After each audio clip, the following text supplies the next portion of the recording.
बांग्लादेश के सेना प्रमुख जमान ने भारतीय सेना प्रमुख को भरोसा दिलाया कि बांग्लादेश में मौजूदा सभी भारतीय ठिकाने पूरी तरह से सुरक्षित हैं। उन्होंने कहा कि मौजूदा तनाव के बावजूद बांग्लादेश सुरक्षा व्यवस्था बनाए रखने के लिए पूरी तरह से प्रतिबद्ध है।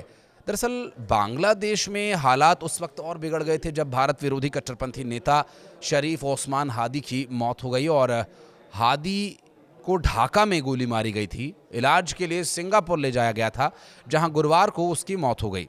वो जुलाई विद्रोह का प्रमुख चेहरा भी था और अंतरिम सरकार के खिलाफ प्रदर्शनकारियों के लिए एक बड़ा प्रतीक बन चुका था। हादी की मौत के बाद भड़की हिंसा। हादी की मौत के बाद बांग्लादेश के कई हिस्सों में हिंसा फैली और ढाका में देश के दो बड़े प्रथम आलो अखबार और द डेली स्टार अखबार में उनके दफ्तरों में आगजनी की गई और इसके अलावा वामपंथी सांस्कृतिक संगठन उदीची के कार्यक्रम में भी तोड़फोड़ की गई थी और कई इलाकों में आगजनी पत्थरबाजी की घटनाएं सामने आई थी, जिससे माहौल और तनावपूर्ण हो गया था। शनिवार तड़के लक्ष्मीपुर सदर उपजिला में खालिदा जिया की पार्टी बीएनपी के नेता के घर को आग लगा दी गई, जिसमें उनके 7 साल की बेटी की जान चली गई थी। और वहाँ के कई लोगों का तो यहाँ तक भी कहना है कि ये सब जो हो रहा है ये बांग्लादेश के लोग नहीं कर रहे हैं, तो क्या बाहर से विदेशी आकर कर रहे हैं? क्योंकि इस पूरे मामले की जांच कराए जाने की भी कई जगह से मांग उठ रही है और कई लोगों का कहना यह है कि कुछ लोग जो सत्ता में बैठे हुए हैं या सत्ता के लालची लोग हैं वो ये सब